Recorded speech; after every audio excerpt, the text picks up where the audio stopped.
ನಮಸ್ತೆ ಸ್ನೇಹಿತರೆ, middle class ಫ್ಯಾಮಿಲಿಗೆ ನಿಮ್ಮೆಲ್ರಿಗೂ ಸ್ವಾಗತ. ಇವತ್ತು ಶುಕ್ರವಾರ, ವೈಭವ ಲಕ್ಷ್ಮಿ ವ್ರತ ಮಾಡಬೇಕು ಮತ್ತು ಮನೆ ದೇವ್ರ ಪೂಜೆ ಎಲ್ಲ ಮಾಡಬೇಕು. ಇವತ್ತು ಮಧ್ಯಾಹ್ನದಿಂದ ಸ್ಟಾರ್ಟ್ ಮಾಡಿದ್ದೀನಿ, ಯಾಕಂದರೆ ವೈಭವ ಲಕ್ಷ್ಮಿ ವ್ರತನ ಸಾಯಂಕಾಲ ಟೈಮೇ ಮಾಡಬೇಕು ಅಂತ ಮಾಡ್ತಾ ಇರೋದು. ಇದು 4ನೇ ವಾರ. ಇವತ್ತು ಗೋಧಿ ಪಾಯಸ ಮಾಡೋಣ ಅಂದ್ಕೊಂಡು ಪ್ರಸಾದಕ್ಕೆ ರೆಡಿ ಮಾಡ್ಕೊತಾ ಇದ್ದೀನಿ. ಬನ್ನಿ ಹೆಂಗೆಲ್ಲ ಆಗುತ್ತೆ ಅಂತ ನೋಡೋಣ. ಇವತ್ತು ಯಾರೆಲ್ಲ ಬರ್ತಾರೆ ಅಂತೆಲ್ಲ ನೋಡೋಣ. ಗೋಧಿ ಪಾಯಸ ಯಾವ ಥರ ಮಾಡೋದು ಅಂತಲೂ ಕೂಡ ನಾನು ವಿಡಿಯೋ ಹಾಕ್ತೀನಿ. ನನ್ನ ವಿಡಿಯೋಸ್ ಇಷ್ಟ ಆದರೆ ಪ್ಲೀಸ್ ಸಬ್ಸ್ಕ್ರೈಬ್ ಮಾಡ್ಕೊಂಡು ನೋಡಿ ಸ್ನೇಹಿತರೆ, ಲೈಕ್ ಮಾಡಿ. ಇದು ಕೂದಲು ನಾನು ತಿರುಪತಿಗೆ ಮುಡಿ ಕೊಟ್ಟಿದ್ದೆ, 1 ವರ್ಷ ಹತ್ತಿರ ಆಯಿತು, ಇನ್ನೂ ಇಷ್ಟೇ ಬೆಳ್ಕೊಂಡಿರೋದು. ಹಾಗಾಗಿ ಜುಟ್ಟೆಲ್ಲ ಹಾಕೋದಕ್ಕೆ ಬರೋದಿಲ್ಲ. ಆಮೇಲೆ ಸ್ವಲ್ಪ ಹೇಳ್ತೀನಿ, ಹಾಕೋತೀನಿ. ಸರಿ ಬನ್ನಿ ಸ್ನೇಹಿತರೆ, ಇವಾಗ ಪ್ರಸಾದಕ್ಕೆ ರೆಡಿ ಮಾಡ್ಕೊಳ್ಳೋಣ ಬನ್ನಿ.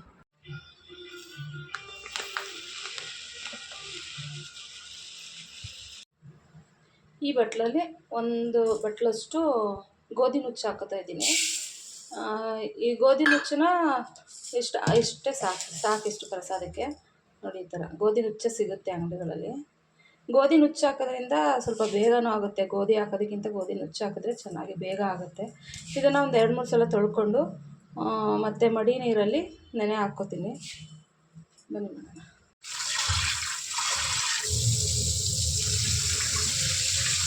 ಒಂದೆರಡು ಸಲ ತೊಳ್ಕೊಂಡಾದ್ಮೇಲೆ ಬನ್ನಿ ಮಡಿ ನೀರಲ್ಲಿ ಸ್ವಲ್ಪ ತೊಳ್ಕೊಳ್ಳೋಣ.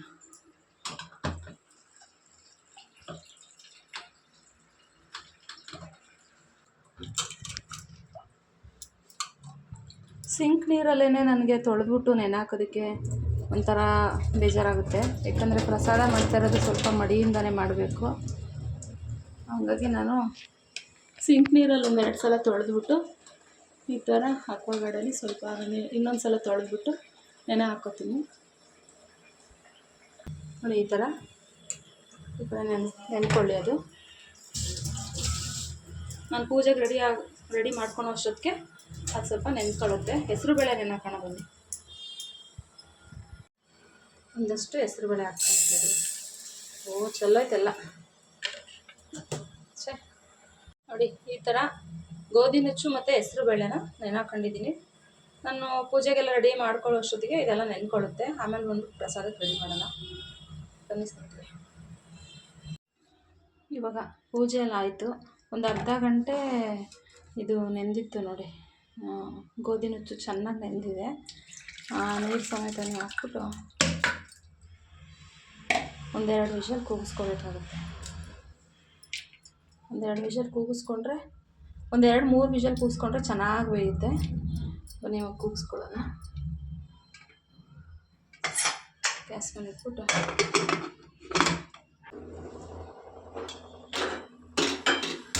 ಗ್ಯಾಸ್ ಹಚ್ಕೊಂಡು 1-3 ವಿಷಲ್ ಕೂಗಿಸ್ಕೊಳ್ಳೋಣ. ಪ್ರಸಾದ ಮಾಡೋಕ್ಕೆ ಮುಂಚೆ ಗ್ಯಾಸೆಲ್ಲ ಕ್ಲೀನಾಗಿ ಒರೆಸ್ಕೊಂಡು ವಿಭೂತಿ, ಅರಿಶಿನ, ಕುಂಕುಮ, ಅಕ್ಷತೆ, ಹೂವು ಹಾಕ್ಬಿಟ್ಟು ಪೂಜೆ ಮಾಡಿಬಿಟ್ಟು ಆಮೇಲೆ ಪ್ರಸಾದ ಮಾಡಬೇಕು. ನಾನಂತೂ ಅದೇ ಥರ ಮಾಡೋದು. ಪ್ರಸಾದಕ್ಕೆಲ್ಲ ರೆಡಿ ಮಾಡಿದೆ. ಅದೊಂದು 2 ವಿಷಲ್ ಕೂಗೋಷ್ಟೊತ್ತಿಗೆ ನಾವು ಹೆಸರುಬೇಳೆ ಎಲ್ಲ ರೆಡಿ ಮಾಡ್ಕೊಳ್ಳೋಣ. ಹೆಸರುಬೇಳೆನೂ ಚೆನ್ನಾಗಿ ನೆಂದಿದೆ. ಇನ್ನೊಂದು 2 ಸಲ ತೊಳ್ಕೊಂಡು ಇದಕ್ಕೆ ಕಾಯಿ ತುರಿ, ಹಸಿಮೆಣ್ಸಿನ್ಕಾಯಿ, ಒಂಚೂರು ಕೊತ್ತಂಬರಿ ಹಾಕೋಣ. ಕ್ಯಾರೆಟ್ ಇದೆಯಲ್ಲ, ಕ್ಯಾರೆಟ್ ಹಾಕೋಬೋದಿತ್ತು, ಕ್ಯಾರೆಟ್ ಇಲ್ಲ. ಈರುಳ್ಳಿ ಹಾಕಬಾರ್ದು ಪ್ರಸಾದಕ್ಕೆ. ಇದನ್ನೆಲ್ಲ ಚೆನ್ನಾಗಿ ತೊಳ್ಕೊಂಡು ಚೆನ್ನಾಗಿ ನೆಂದೈತೆ. ಇವಾಗ ಇದನ್ನ ರೆಡಿ ಮಾಡ್ಕೊಳ್ಳೋಣ. ಅದಕ್ಕೆ ಮುಂಚೆ ಸ್ವಲ್ಪ ಹಾಲು ಕಾಯಿಸೋಕ್ಕಿಡಬೇಕು.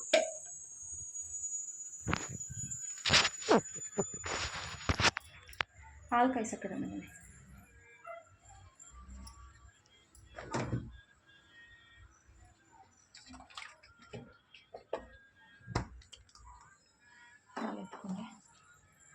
ಹಾಲು ಕಾಯಿಸ್ಬಿಡೋಣ. ನೋಡಿ, ಮನೆ ದೇವ್ರ ಪೂಜೆ ಎಲ್ಲ ಆಯಿತು.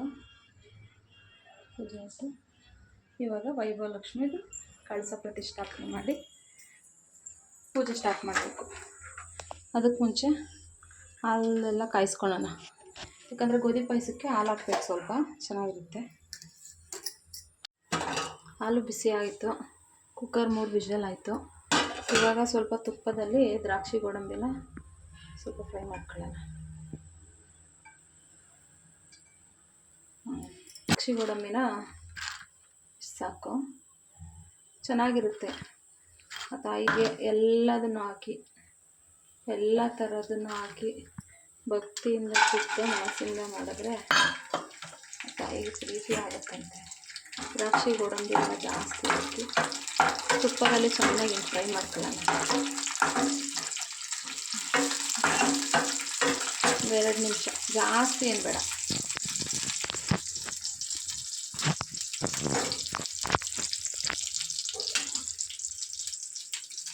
ಈ ಥರ ಫ್ರೈ ಮಾಡ್ಕೊಳ್ಳೋಣ.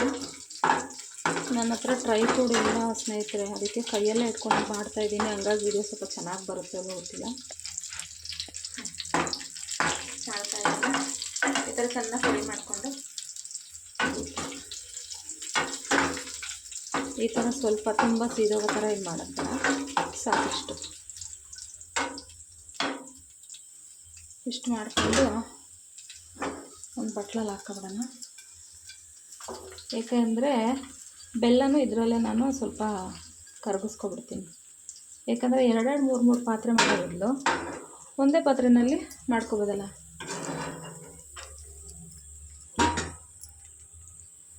ಎರಡೆರಡು ಮೂರು ಪಾತ್ರೆ ಮಾಡೋದು ಬೇಡ. ಮಾಡೋದಕ್ಕೆ ನಮಗೂ ಕ್ಲೀನ್ ಮಾಡೋದಕ್ಕೆಲ್ಲ ಕಷ್ಟ ಆಗುತ್ತೆ. ಅಷ್ಟೇ, ಏಕೆಂದರೆ ಅದೇನು ಪಾಕ ಮಾಡ್ತಿಲ್ಲ, ಸ್ವಲ್ಪ ಬೆಲ್ಲ ಕರಗೋದಕ್ಕೋಸ್ಕರ ಅಷ್ಟೇ. ಇಷ್ಟು ಸಾಕು, ಬೆಲ್ಲ ಕರಗಿದ್ರೆ ಸಾಕು. ಒಂದೇ ಪಾತ್ರೆನಲ್ಲಿ ಎಲ್ಲ ಮಾಡ್ಕೊಳ್ಬೋದು.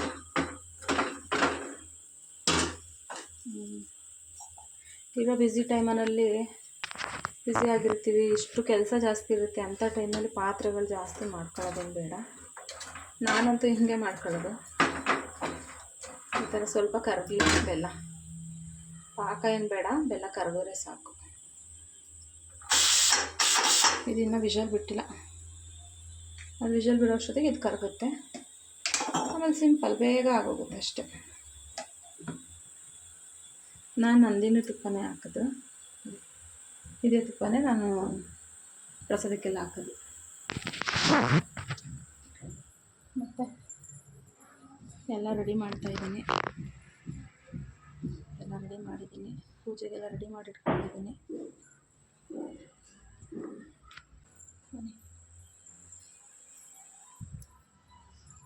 ಬಾಗಿಲಿಗೆಲ್ಲ ದೀಪ ಹಚ್ಚಿಟ್ಟಿದ್ದೀನಿ. ಬಾಗಿಲಿಗೆಲ್ಲ ಫಸ್ಟೇ ಪೂಜೆ ಮಾಡ್ಕೊಂಡು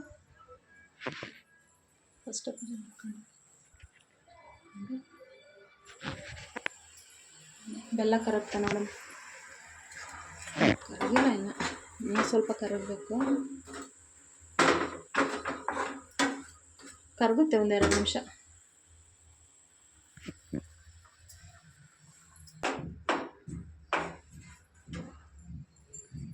ಆಗಲೇ 4 ಗಂಟೆ ಆಯಿತು ನೋಡಿ ಫ್ರೆಂಡ್ಸ್, ನೋಡಿ ಸ್ನೇಹಿತರೆ, 4 ಗಂಟೆ ಆಗಿದೆ.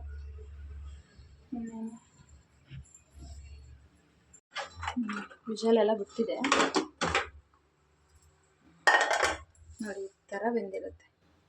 ಏನಿಲ್ಲ, ಇದೇನು ಗೊತ್ತಾ, ನನಗೆ ಗೊತ್ತಿರಲಿಲ್ಲ, ಫಸ್ಟ್ ಕಷ್ಟ ಅಂದ್ಕೊಬಿಟ್ಟಿದ್ದೆ ಮಾಡೋದು. ನೋಡಿ ಎಷ್ಟು ಚೆನ್ನಾಗಿ ಬೆಂದಿದೆ. ನೆನೆಸ್ಬಿಟ್ಟು 1-2-3 ವಿಷಲ್ ತೆಗೆದುಬಿಟ್ರೆ ಈ ಥರ ಚೆನ್ನಾಗಿ ಬೆಂದಿರುತ್ತೆ. ಇವಾಗ ಇದ್ರೊಳಗಡಿಕೆ ಈ ಕಾಯಿಸಿರೋ ಅಂಥ ಬೆಲ್ಲನ, ಕರಗಿಸಿರೋ ಬೆಲ್ಲನ ಹಾಕ್ತಾಯಿದ್ದೀನಿ. ಕರಗುತ್ತೆ ಬಿಡಿ, ಅದರಲ್ಲೇ ತುಂಬ ಸುಲಭವಾಗಿ, ತುಂಬ ರುಚಿಯಾಗಿ ತಾಯಿ ವೈಭವಲಕ್ಷ್ಮಿ ಮಹಾಲಕ್ಷ್ಮಿಗೆ ಇಷ್ಟವಾಗಿರೋಂಥ ಗೋಧಿ ಪಾಯಸನ ಸುಲಭವಾಗಿ ಮಾಡ್ಕೋಬೋದು.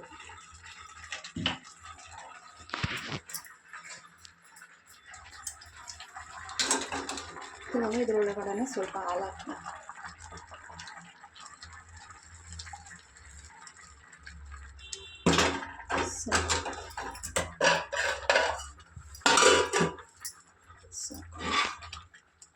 ಇದು ಸ್ವಲ್ಪ ಈ ಥರ ಮತ್ತೆ ಗಟ್ಟಿಗಾಗುತ್ತೆ, ಎಷ್ಟು ತೆಳುವೇನು ಬರೋದಿಲ್ಲ, ಗಟ್ಟಿಗಾಗುತ್ತೆ ಇದು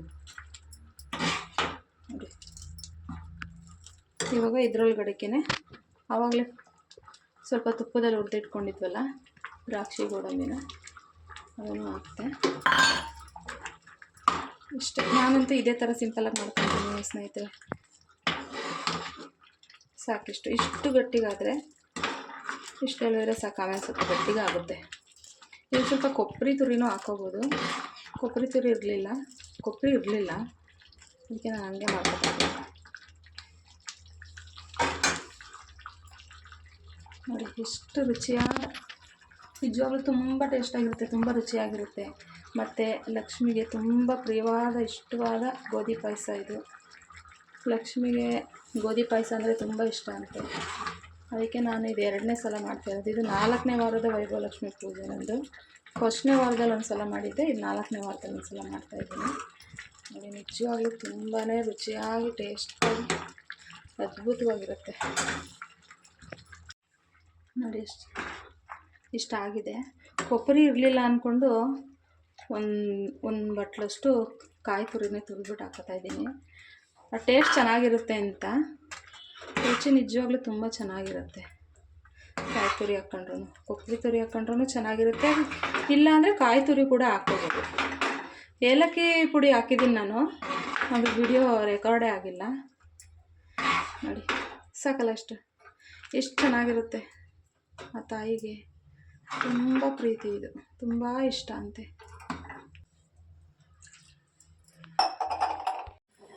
ಇದು ಹಂಗೇ ಹೆಸ್ರುಬೇಳೆ, ಇದಕ್ಕೆ ಹೆಸ್ರುಬೇಳೆ, ಒಂದು ಸ್ವಲ್ಪ ತೆಂಗಿನಕಾಯಿ, ಕೊತ್ತಂಬರಿ, ಒಂದು ಹಸಿರು ಮೆಣಸಿನ್ಕಾಯಿನ ಹಚ್ಬಿಟ್ಟು ಹಾಕ್ಕೊಂಡಿದ್ದೀನಿ.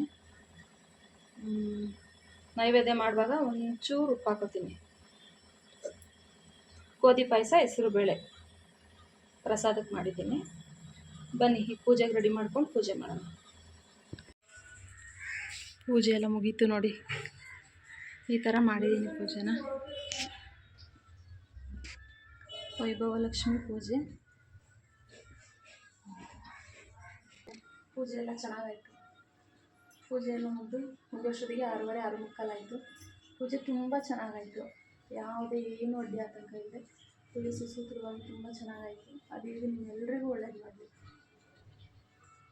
ಸರಿ, ಇವಾಗ ಕುಂಕುಮಕ್ಕೆ ಯಾರ್ಯಾರು ಬರ್ತಾರೆ ಅಂತ ನೋಡೋಣ. ಬನ್ನಿ, ಯಾರ್ಯಾರು ಬರ್ತಾರೆ ಅಂತ ಬಂದು ವಿಡಿಯೋ ಮಾಡ್ಕೊತೀನಿ. ಕುಂಕುಮಕ್ಕೆ ಬಂದವ್ರದ್ದೆಲ್ಲ ವಿಡಿಯೋ ಮಾಡ್ಕೊಳ್ಳೋಣ ಅಂದರೆ ಅವರು ಬೇಡ ವಿಡಿಯೋ ಎಲ್ಲ ಅಂತ ಅಂದರು. ನಾನು ಅದಕ್ಕೆ ಯಾವುದೂ ವಿಡಿಯೋ ಮಾಡ್ಕೊಂಡಿಲ್ಲ ಸ್ನೇಹಿತರೆ. ಇವತ್ತಿನ ಪೂಜೆ, ಶುಕ್ರವಾರದ ಪೂಜೆ ಮುಗೀತು. ಇಲ್ಲಿಗೆ ವಿಡಿಯೋನ ಎಂಡ್ ಮಾಡ್ತಾಯಿದ್ದೀನಿ. ನನ್ನ ವಿಡಿಯೋ ಇಷ್ಟ ಆದರೆ ಸಬ್ಸ್ಕ್ರೈಬ್ ಮಾಡ್ಕೊಂಡು ನೋಡಿ, ಲೈಕ್ ಮಾಡಿ, ಸಪೋರ್ಟ್ ಮಾಡಿ ಸ್ನೇಹಿತರೆ. ಹೋಗ್ಬರಲ್ಲ.